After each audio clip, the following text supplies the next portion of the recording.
Bom dia a todos e todas.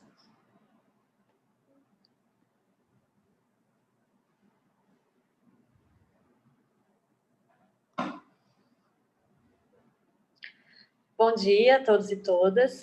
Eu sou Amanda Vissordi, jornalista do Monitor do Oriente, e hoje vamos conversar com a ativista pelos direitos humanos, Maha Mammo. A Maha viveu por 30 anos sem uma nacionalidade e em 2018 foi naturalizada brasileira. Ela escreveu junto com o jornalista Darcy Oliveira o livro Maha Mammo, A Luta de uma Pátrida pelo Direito de Existir. Bom dia, Maha. É um prazer conhecê-la e tê-los conosco. Bom dia. Prazer tudo meu. Muito obrigada pelo convite para a gente conversar um pouco mais sobre a história e sobre a patridia. Então, fala um pouco da sua história, como que você e seus irmãos se encontraram nessa situação de apatridia e como foi o processo para você conquistar a sua nacionalidade. Sim, agora você resumiu minha vida em só, né, uma frase bem simples, bem tudo, mas a vida não foi bem assim. Na verdade, o livro é 272 páginas, que descreve toda a luta mesmo que uma pátrida vive, que eu e meus irmãos a gente viveu, que eu nasci apátrida, não foi uma coisa que eu busquei, nem foi uma coisa que eu adquiri com o tempo. Porque quando um ser humano nasce, você consegue a sua nacionalidade, o da terra onde você nasce. Então, qualquer pessoa nascida no Brasil é considerada brasileiro. Segundo, é do sangue de seus pais. Então, se você nasce em qualquer país europeu, aí você consegue. Inclusive, tem muitos brasileiros que nunca foram para a Europa, nem para a Itália, nem nada, e são italianos, porque passa pelo sangue. Então, no meu caso, eu nasci no Líbano. Líbano te dá nacionalidade somente se seu pai é libanês. Mas meu pai é sírio. E a minha mãe também. Então, eu deveria estar síria.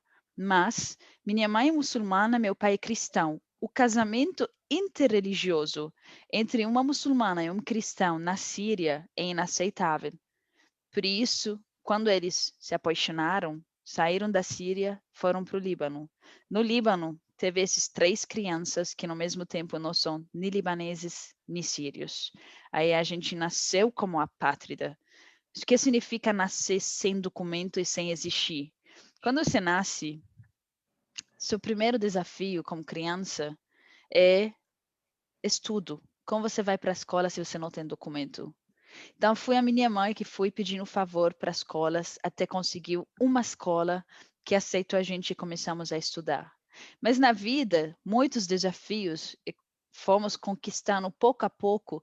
A primeira deles, depois de estudo, como você vai trabalhar, como você vai estudar na universidade, como você vai entrar no hospital, como você vai fazer muitas coisas que um ser humano pega como garantia. Eu tenho meu documento, vou lá, eu vou apresentar, vou entrar na boate, vou entrar na festa, vou lá, tenho meu documento, eu vou fazer o que eu quero.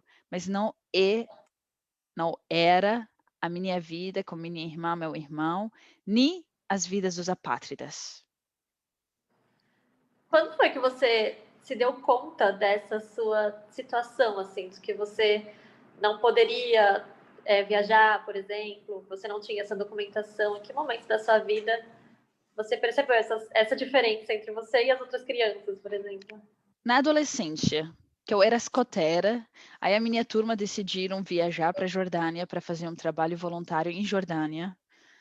Aí eu falei, claro que eu posso, né? Ir, porque eu não vou poder ir. Aí fui lá que a minha mãe e meu pai falaram, não, você não pode ir. Aí foi o primeiro choque. O segundo, eu jogava basquete. Aí fui recrutada para jogar para uma equipe profissional. Aí quando eles me falaram para jogar, eu fiquei muito feliz, né? O sonho de qualquer um que joga basquete, que é do esporte, para se juntar para uma equipe profissional. Aí eu não consegui me juntar. Então, fui na fase de adolescência que eu comecei a perceber que tem alguma coisa errada. Sim. No seu livro, você fala bastante de que essa situação teria sido resolvida com a conversão do seu pai para a Sim. religião muçulmana, e ele não fez isso. Hoje, depois de tudo que você compartilhar a sua história com o mundo e escrever o livro, Como você encara essa decisão que mudou tanto a sua vida, mas de certa forma hoje a sua história impacta muitas vidas, né? Hoje em dia eu entendo muito, e quem é do Oriente Médio entende mais, que não é só uma decisão de conversão. Ah, eu vou converter minha religião. Porque no Oriente Médio a sua religião está em todos os seus documentos, a sua religião identifica a sua vida, sua religião é o que você está vivendo em dia a dia, na sua cultura, na sua comunidade. Então, quando meu pai foi expulso da comunidade dele, porque ele decidiu namorar e decidiu ter uma vida com uma muçulmana, esse foi um primeiro desafio, né? Ele fez isso, ele encarou isso para ter uma vida. Aí o segundo desafio foi pior, porque na verdade, eu falo isso no meu livro também, que meu pai foi Isso para para você. converter. Que meu pai foi para converter, mas o sheikh que faz a conversão, ele falou para ele: "Por que você está querendo converter?" Aí meu pai falou: "Para casar com essa mulher." Ele falou: "Se foi para mulher, então eu não vou te deixar converter." Então tem que entender também que para o homem, né, de Oriente Médio e tudo, isso foi, ele já fez além do que precisava dele fazer. Hoje eu entendo que cada pessoa é livre. Cada pessoa pode escolher o que ele quer. Se você quer ser muçulmano, pode ser. Se você quer ser cristão, pode ser. Se você quer acreditar em que você quer, já que te deixa bem e te deixa melhor, por que não? Então, hoje em dia, depois de escrever o livro, depois de você ver onde que eu estou, depois de conquistar a nacionalidade brasileira, eu vejo que foi tudo isso me dando força. E a escrita do livro, a publicação, como foi a sensação de rever toda essa história, contar para o outro e assim expor para o mundo de certa forma? Foi terapêutico? Foi difícil? Desde que eu tinha 16 anos, que eu falei que eu comecei a descobrir que tem alguma coisa errada, eu tentando entender a minha história, tentando entender tudo, desde então, né, demorou 10 anos até o primeiro passo que eu fui para o Brasil. Cada vez que eu conto a minha história para alguém, todo mundo fala: "Nossa, essa história dá um livro. Nossa, essa história dá um livro." Até que o momento, eu teve muitos jornalistas que quiseram escrever, muitas pessoas: "Ah, eu quero, eu quero." Mas, até o momento que eu recebi esse e-mail do Darcio Oliveira, que ele falou: "Eu tenho interesse de escrever seu livro", mostrou profissionalismo, mostrou que ele não só está querendo, mas também já deu um exemplo para mim, já deu alguns papéis, né? Lê aí o que você acha.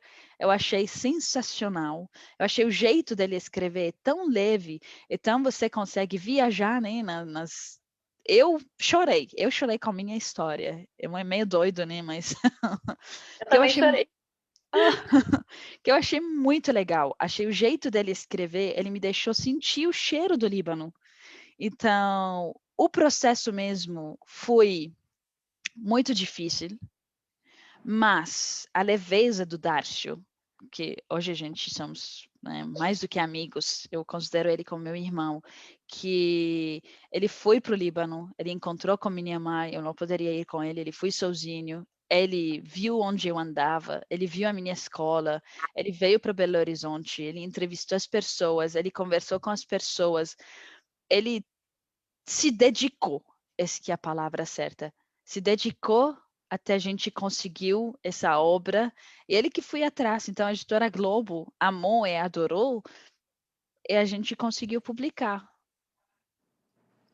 Tem projetos para fazer tradução para outros países, para o Então, inglês, para... já tenho muitas demandas, é um sim, eu tenho muito um desejo de traduzir para o inglês, pelo menos, porque tem muita demanda, as pessoas estão me perguntando o tempo todo, mas para mim, fazer em português, revisar, né, quando a gente escreveu, foi um processo, você sabe. Então, eu e o Darcy, a gente revisou muito, tirou, não, tira isso, coloca isso, esse mais, meu jeitinho melhor e tudo. Aí, eu e Darcy, a gente está querendo traduzir, claro, mas está querendo também deixar com o nosso espírito. Então, deixar o livro o leve de jeito que tá, que consegue explicar o que significa apatria, consegue explicar tudo em 272 páginas, que tem fotos, tá? Isso eu gosto de falar porque eu adoro fotos, então, que explica tudo.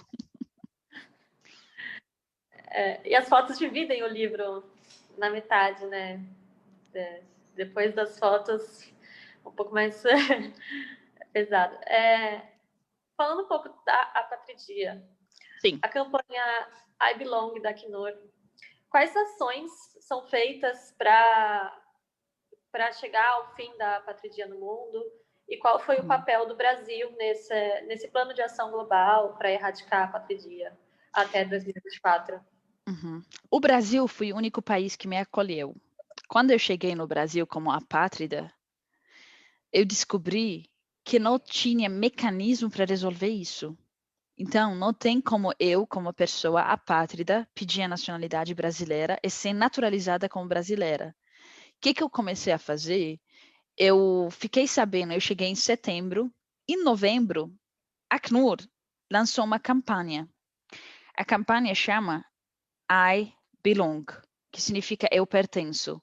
A meta dessa campanha é End Statelessness, acabar com a apatria no mundo inteiro até 2024. Então, em 10 anos, a meta deles era acabar com a apatria no mundo inteiro. Eu entrei em contato com a Acnur. A Acnur ficaram sabendo que eu sou uma apátrida que mora no Brasil, que está disposta a ajudar em tudo que precisa. Começaram para me convidar para muitos seminários. Eu comecei a viajar para cá, para lá, compartilhando a minha história e falando como o Brasil me deu essa oportunidade de começar uma vida de zero e pedindo para autoridades brasileiras mudarem as leis. Porque sem mecanismo eu não vou conseguir nacionalidade, então minha meta não foi cumprida. Hoje, claro, cada história é uma história. No mundo inteiro existe milhões e milhões de apátridas, que cada um tem uma história, e o jeito de resolver o problema deles é diferente dos outros. Então, o Brasil, o Acnur criou um plano de ação que tem 10 pontos. Cada ponto é focada em um jeito de resolver a apatria. Então, cada país tem um ponto desse que pode cumprir. O Brasil, hoje, ele virou um exemplo para o mundo inteiro. Porque o Brasil, quando mudou as leis, ele não mudou para uma pessoa que nasceu no Brasil. Ele não mudou para as pessoas que estão de pais brasileiros. Ele mudou para uma pessoa apátrida que está vindo para o Brasil, migrando, para dar essa oportunidade para ela conquistar a nacionalidade brasileira. Não foi um privilégio, não é, você é apátrida, então toma aí a nacionalidade brasileira. Não, foi um processo. Foi pessoas que são capacitadas, pessoas que têm educação, né, que estudaram o que é apatria. Eu passei num processo e consegui a nacionalidade no fim. Eu e minha irmã viramos as primeiras na história do Brasil a conseguir a nacionalidade. Mas não foi só um trabalho meu, foi o trabalho do Acnur, do trabalho do Ministério da Justiça, do Ministério da Relação Exterior, da sociedade civil, todo mundo junto a gente conseguiu. E esse plano, como que está hoje? Está conseguindo fazer políticas iguais às do Brasil em outros lugares? Ainda falta muito para acabar com a apatria? Vai conseguir até 2024? Como está sendo? Essa pergunta a gente tem que perguntar para o Acnur. Eu não trabalho com Acnur. Eu acompanho, claro, eu participo em eventos, sim. A gente teve um evento ano passado que tivemos muitas promessas de muitos países em Genebra. Eu com a Cate Blanchett, a atriz, ela me entrevistou e teve muitos países que deram promessas, mas com a pandemia e com tudo que está acontecendo, né? Ano retrasado, na verdade, 2019, então isso atrasou um pouco, mas eu acredito ainda no bom fé das pessoas. O que eu posso garantir? Que teve muitos países que pegaram a lei do Brasil e fizeram como exemplo nos países deles. Então, a Argentina é um deles. Teve muitos países. Eu não vou agora entrar em nomes, senão esquecendo uma ou outra vai dar confusão. Esse ano as crises humanitárias foram muito agravadas pela pandemia, né? Você sabe como o coronavírus afetou especificamente os apátridas? Principalmente porque a maioria não tem acesso ao sistema de saúde, né? E também fechamento de fronteiras. Como que foi? Infelizmente foi muito ruim, porque além de você não ter acesso para a saúde, você também se tem um emprego que estava te segurando como favor, muitos perderam esse emprego também, perderam essa renda. E o país não ajuda eles, claro, né? Então, é muito difícil a situação. Eu acredito que difícil para todo mundo foi, mas nesses momentos da pandemia, nesses momentos da crise humanitárias, você consegue ver que os apátridas são sempre os últimos para as pessoas pensar. Por isso que eu acho que meu trabalho de falar mais sobre a história, de compartilhar mais a minha história, que foi muito bom porque deixa as pessoas pensar, nossa, mas e os apátridas? E sabendo disso também, agora na pandemia, eu tive muitos contatos de muitas pessoas que já me conhecia, já me ouvi falando, que hoje eu atuo como palestrante global. Então, eu atuo como palestrante. Eu vou e compartilho a minha história no corporativo, nas empresas, em tudo. Muitas pessoas entraram em contato e falaram, Maha, na pandemia que eu consegui viver 1% da sua vida, que eu não poderia nem sair, nem voltar, nem fazer nada, perdi meu emprego, não estou conseguindo um outro emprego, vivi nesse limitação, né? Você não pode viajar, você não pode sair, você está com medo sempre tudo. Então, essas limitações deixou a pessoa perceber 1% do que uma apátrida consegue viver. Sim. Seu livro ele traz muita esperança e uma mensagem muito forte, não só para a causa apátrida, né? Como você pensa que a sua história pode se relacionar a outras lutas? Quando você percebeu a importância da sua história, não só pela causa apátrida, mas de que pode inspirar muita gente. Desde que eu comecei a compartilhar minha história, sendo muito honesta, desde que eu comecei a primeira vez em 2015, quando fiz um documentário pequeno que eu participei, depois que eu comecei a viajar, eu viajei para a Turquia, participei num evento que é o World Humanitarian Summit, que tinha presidentes, tinha mundo inteiro lá, aí voltei e falei, não, as pessoas estão querendo sua exposição, estão querendo, eu vou lá falar sobre o que eu quero e vai embora, ele não liga para mim. Aí eu recebi uma mensagem no Facebook de uma apátrida do Líbano, que ele me falou, Maha, eu tentei suicidar 3 vezes, porque para mim a vida não tem sentido nenhum. Quando fiquei sabendo da sua história, isso me deu esperança. Foi então que me deu um toque maior, né? Que não, peraí, a minha história não é só para o governo, para o presidente, sei que ela é muito maior do que isso. E tem muitas pessoas, a minha história se identifica também com a causa de mulher, porque até hoje, se minha mãe, ela como mulher, conseguia passar a nacionalidade dela da Síria, hoje eu não teria esse problema. Existe ainda 24 países que uma mulher não consegue passar nacionalidade para os filhos. Minha história se identifica com muitas outras histórias que cada um vê o espelho dele lendo o livro, consegue se identificar em muitos lugares.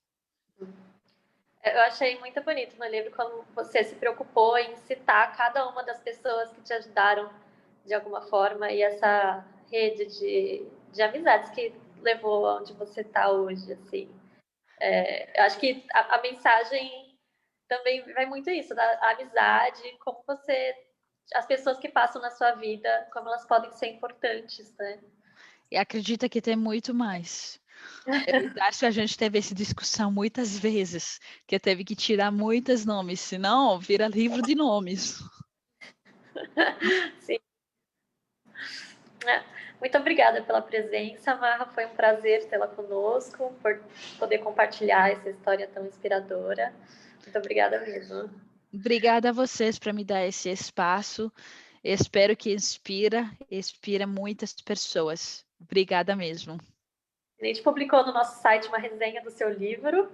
Depois vou te mandar o link, quem quiser ler também. E obrigada a todos, todas. E até a Por próxima. favor, que eu estou tentando realmente ver todos os comentários com muito carinho, e isso significa muito para mim. Inclusive, todas as pessoas que estão lendo, pode me mandar, que eu vou ler, que eu vou responder.